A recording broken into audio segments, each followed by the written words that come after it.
Senhores, bem-vindos a mais essa viagem. Hoje eu quero falar da Guerra da Arte. Primeira coisa, não confundir com a arte da guerra, né, de Sun Tzu, não. Essa Guerra da Arte de Steven Pressfield. Bom, primeira coisa, não dá nem pra falar que foi um erro de tradução, porque no inglês a confusão se mantém a mesma, né? Então ele fez, provavelmente pensando em causar essa confusão, né?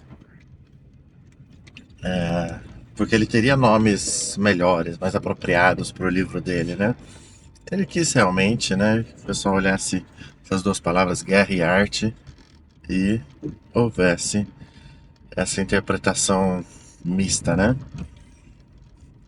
Senhores, então é o seguinte, né? Steven Pressfield, nesse livro, tem dois, talvez três conceitos muito importantes. Primeira coisa, o livro é muito, pelo menos foi muito importante para mim, e ele é um dos curtinhos, tá? Então ele é fácil de ler. E o mais importante, ele tem audiolivro, mas em inglês. Tem que saber inglês, gente. 2025 já, tem que saber inglês. Se não sabe inglês ainda, corre aí, tem que saber. Então, esse livro, ele foca principalmente na resistência, né? Ele fala muito da resistência, que assim, a resistência é quando você quer fazer alguma coisa, vem aquela vozinha na sua cabeça, né? Enfim, você quer emagrecer, a vozinha fala, não, mas não precisa ser tão radical, não precisa ser 8,80, só maluco que pesa comida. Pesar comida não pesa ainda, mas, pô, você já treinou ontem, sabe? Um diazinho que você faltar, que diferença que vai fazer, né? No meu caso, a resistência vinha na forma do perfeccionismo, que é outra coisa que ele fala também, né? No caso dele, o perfeccionismo era de tipo, não, não vou fazer um livro de não ficção. Pô, sou escritor de ficção, vou fazer uma ficção onde essa ideia da resistência atrapalha o herói e tudo mais.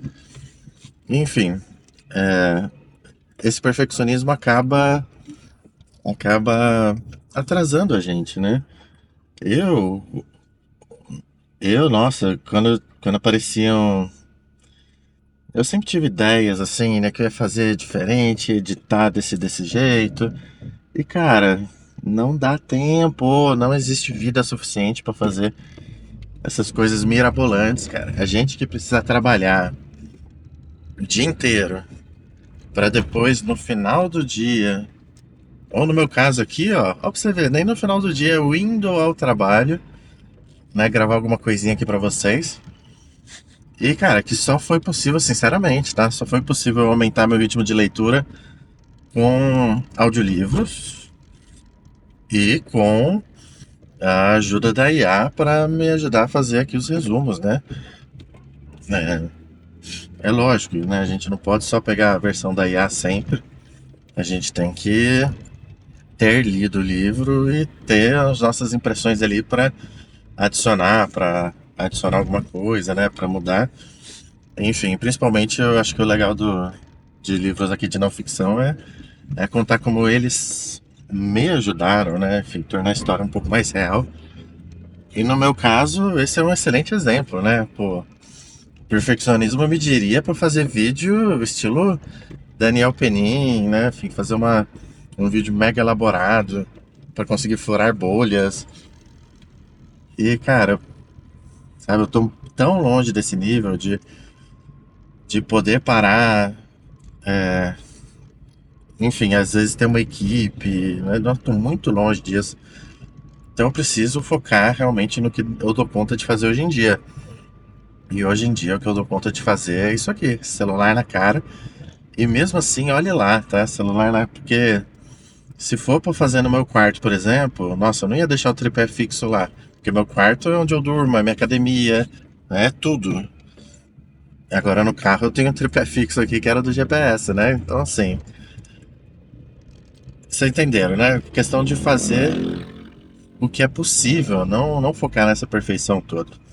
E essa questão do perfeccionismo, né? Como ele atrapalha, como a resistência usa o perfeccionismo, né? Então a resistência que ele chama é essa força que tá sempre te puxando para trás, né? Que tá sempre impedindo que você faça o que você gostaria de fazer.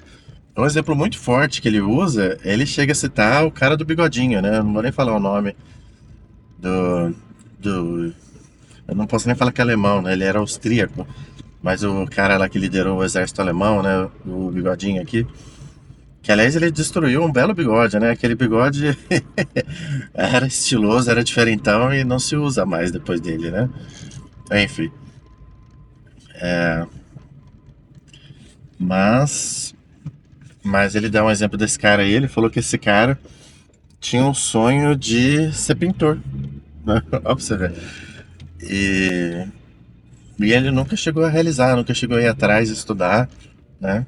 Segundo, segundo o autor, olha, a frase pesada que ele falou é que o Bigodinho tinha mais medo de uma tela em branco do que de começar a Segunda Guerra Mundial, né?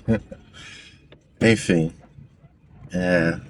não sei se tem uma coisa a ver com a outra, né? Talvez é um longo debate que a gente pode fazer, né? Pô, se a gente deixa os nossos sonhos para trás durante muito tempo, quando você fica velho, você quer fazer coisas muito grandes de uma vez só e pode acabar fazendo uma besteira dessa, né? Não sei, não sei, não vou entrar nesse debate aqui. Mas enfim, essa é a resistência, tá?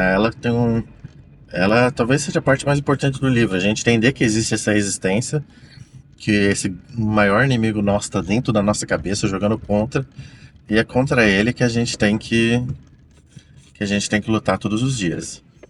E aí você pergunta, tá, como é que luta contra a resistência todos os dias? O livro deve ter uma solução para isso, né? E tem, na verdade tem. A solução é seja um profissional. Pô, agora tá fácil, né? Eu sou um Zé Ninguém. É, eu sou um Zé Ninguém, como é que eu vou ser profissional em alguma coisa que eu sou, mais uma vez, um Zé Ninguém hoje em dia, né?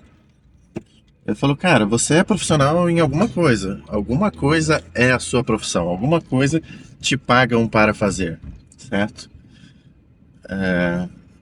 E aí, pronto. Aí, quando você entende isso, já desmistifica essa ideia de que profissional é o melhor do mundo. Não, profissional é quem tem uma profissão.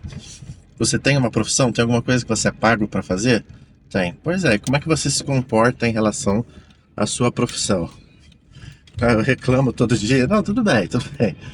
Mas você aparece todo dia, certo? Todo dia você vai lá e dedica horas do seu tempo àquilo, né? Isso é ser um profissional. E é isso que a gente deveria fazer, né? Eu lembro uma vez a Malu Perini, ela chegou a falar uma vez que ela tratava a academia como se fosse trabalho, né? No sentido literal da coisa, assim, que não podia deixar de fazer e tudo mais. É mais ou menos essa mentalidade, tá? Então, assim, tem coisas que a gente define pra gente, a gente tem que ser profissional, né? Então, dieta é uma dessas coisas que eu deveria ser mais profissional, né? E, enfim, e trabalho, né? O seu plano, a sua arte. E aí, pô, falou pouco da arte, né? Que é o nome do livro, inclusive. Então, sobre a arte, ele vai falar o seguinte, que primeiro, então existe essa guerra da arte, né? A guerra contra a resistência. E a sua arte, é importante você ter noção que o mundo precisa da sua arte, né? Os gregos tinham nome para isso, né? Era a seu deus ali, sua arte é o seu daimon. E quando você estava vivendo em harmonia com sua arte, era o que se chamava de eudaimonia, né? De, pô, que os japoneses chamam de ikigai, enfim. Mas é isso que você faz, e você faz tão bem, que se você deixar de fazer, o mundo vai ficar empobrecido porque não tem você fazendo essa arte. E é lógico, ele dá um contexto talvez até um pouco religioso, né? Que os deuses ficariam satisfeitos e tudo mais. Eu não vou entrar nisso, vocês sabem que eu não sou um cara do sobrenatural, mas olhando mesmo do viés natural, faz sentido, né? Pô, tem coisas que você é melhor do que a média das pessoas. É óbvio que a gente não vai ser melhor do mundo em muita coisa, mas em algumas coisas a gente é melhor do que a média das pessoas. E nessas coisas, talvez a gente possa ajudar algumas pessoas e, né, por que não receber dinheiro com isso? Até porque Até porque se você ajuda sem receber o dinheiro, você tem que fazer outra coisa para receber dinheiro. E aí você vai poder ajudar menos, entendeu? Então quando você acha isso que você é muito bom em fazer, o ideal para você e para o mundo é que você seja remunerado para fazer essa atividade, né? Mas enfim, essa é a reflexão que eu tinha para hoje da Guerra da Arte. Já cheguei aqui no serviço, então vamos trabalhar, porque por enquanto eu preciso trabalhar com outras coisas. Quem sabe um dia eu posso estar vivendo dessa arte maravilhosa que vai ser tornar livros sexy de novo. Um abraço para vocês e grande e boa viagem.